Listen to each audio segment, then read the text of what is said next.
Belanda dikenal sebagai negeri sepak bola pencetus total football. Tak heran dengan filosofinya, Belanda banyak menelurkan bakat pemain dan pelatih handal yang punya ciri khas total footballnya. Beberapa klub besar di Eropa pun gandrung dengan talenta-talenta negeri kincir angin. Tak terkecuali pelatih-pelatihnya. Dari zaman Cruyff sampai sekarang, banyak pelatih-pelatih potensial Belanda yang malang melintang di sejumlah klub, terutama di Liga Inggris. Namun perlu dicatat, beberapa dari mereka yang datang ke Inggris tak semuanya bernasib sama. Ruud Gullit pernah melatih Chelsea pada medio 1996-1998. Ia didapuk menggantikan Glenn Hoddle yang ketika itu ditunjuk melatih timnas Inggris. Selama di Chelsea, ia langsung persembahkan gelar Piala FA di tahun 1997. Ia menjadi manajer pertama non-Inggris sekaligus kulit hitam pertama yang meraih gelar di kompetisi Inggris. Gelar itu juga memecahkan rekor bagi The Blues yang sudah 26 tahun lamanya puasa gelar. Namun, nasibnya tak berlangsung lama. Gullit dipecat pada tahun 1998. Manajemen The Blues di bawah Ken Bates menganggap sikap Gullit terlalu arogan dan dianggap sudah tak cocok lagi. Setelah musimnya berakhir di Chelsea, ia melompat ke Newcastle United. Namun pengabdiannya di Toon Army pun tak berlangsung lama. Di sana ia bahkan sering cekcok dengan pemainnya sendiri seperti Alan Shearer. Meskipun Gullit sempat membawa Toon Army ke final Piala FA di 1999, namun secara peringkat di Liga, Gullit tak bisa mendongkrak Newcastle lebih baik. Ia pun dipecat Newcastle pada Agustus 1999. Pelatih Belanda kedua yang datang ke Inggris adalah Martin Jol. Ia datang di tahun 2004 dengan menukangi Tottenham Hotspur. Spurs di bawah Jol di awal musim dibawanya mulus, hingga ia sempat mendapat gelar Manager of the Month. Namun inkonsisten tak mampu dihadapinya. Spurs gagal ke pentas Liga Champions dalam 2 musim. Di awal musim ketiganya ia pun tak mampu terhindar dari ancaman pemecatan karena hasil buruk yang menimpa Spurs. Sejak meninggalkan Spurs pada 2007, Jol kembali ke tanah Inggris 4 tahun kemudian, tepatnya di 2011 setelah ditunjuk klub London lainnya, Fulham. Di Fulham ia baik-baik saja awalnya. Jol mampu mempertahankan Fulham berada di Liga Inggris selama 2 musimnya, meskipun secara peringkat tidak bagus-bagus amat. 10 besar adalah capaian terbaiknya di Fulham. Namun pada pertengahan musim ketiganya tepat pada Desember 2013, ia kembali dipecat setelah hasil buruk menimpanya. Kemudian ada Guus Hiddink. Menir Belanda yang satu ini pernah 2 kali datang di Liga Inggris bersama Chelsea. Yang pertama pada tahun 2009 ketika ditunjuk menggantikan Felipe Scolari. Dan yang kedua pada tahun 2015 menggantikan Jose Mourinho. Pada 2009 ia mampu menyabet Piala FA bersama The Blues walau durasi melatihnya hanya sekitar 4 bulan. Sedangkan pada kedatangannya yang kedua ke Stamford Bridge, ia tak mendapatkan gelar apa-apa. Chelsea sudah kadung terseok di bawah Mou.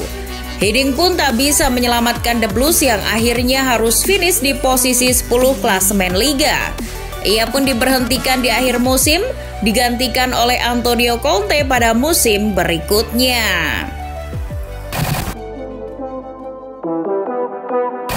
Ronald Koeman juga pernah datang ke Inggris pada tahun 2014. Ia ditunjuk sebagai pelatih kepala Southampton. Karir Koeman di The Saints terbukti ampuh pada 2 musim awalnya. Sutton yang sering menelurkan pemain-pemain muda bertalenta sempat dibawanya finish di posisi 7 dan 6 Liga Inggris. Prestasinya di Sutton membuat Everton melirik Koeman. Ia dikontrak The Toffees pada tahun 2016.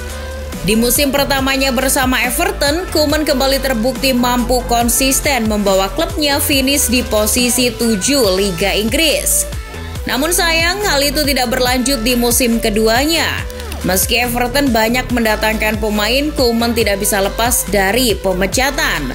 Pelatih Belanda itu akhirnya dipecat Everton pada Oktober 2017 lantaran ia tak bisa mengeluarkan Everton dari jeratan zona degradasi. Louis van Gaal juga pernah mencicipi kerasnya Liga Inggris bersama Manchester United. Pelatih kawakan Belanda ini dianggap mampu membawa perubahan di United setelah era Moyes dan Giggs yang amburadul. Ditunjuk pada musim 2014-2015, Van Gaal perlahan mulai memperbaiki performa United dengan gaya khas Belanda. Meskipun MU hanya dibawanya berada di posisi 4 Liga Inggris di musim pertamanya. Di musim keduanya, Van Gaal memperbaikinya dengan membawa pulang gelar Piala FA untuk MU.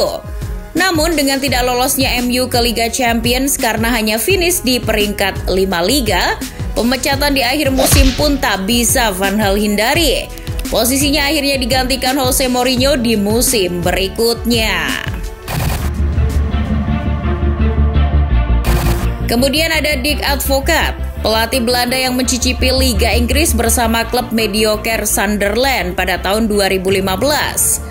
Dick yang baru ditunjuk akhirnya mampu menyelamatkan The Black Cats dari jurang degradasi.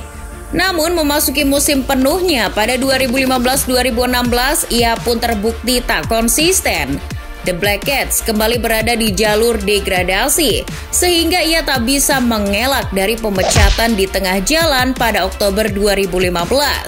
Posisinya ketika itu sementara digantikan oleh Sam Allardyce. Ada juga pelatih yang mampir sebentar di Liga Inggris, ia adalah Frank de Boer. Bek legendaris Belanda ini sempat ditunjuk sebagai pelatih Crystal Palace pada tahun 2017. De Boer kita tahu sangat sukses bersama Ajax selama 5 musim. Ia pun digadang-gadang menjadi pelatih muda yang sukses. Tak heran banyak klub-klub besar Eropa berminat padanya. Setelah keluar kandang dari Belanda menuju Italia bersama Inter Milan, ia akhirnya mencicipi juga kerasnya Liga Inggris. Namun hasil berkata lain, ia yang dikontrak 3 tahun oleh Palace ternyata hanya mampu bertahan 10 minggu di Inggris. Penerapan taktik yang dibawanya dari Ajax tak mampu diterapkan di Inggris. Palace pun terseok dengan hanya 1 kali menang.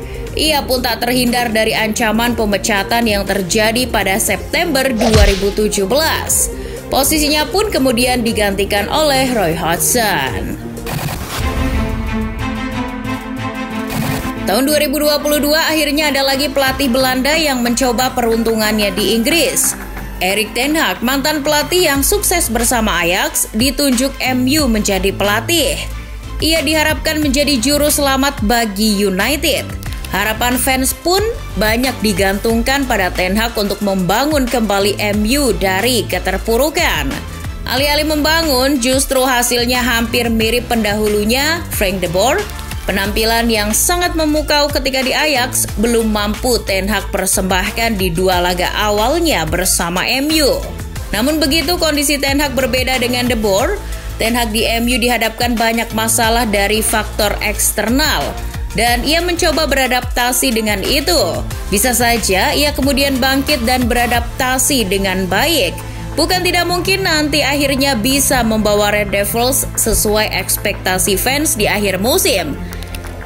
Sebentar, atau malah justru mengikuti jejak de Boer.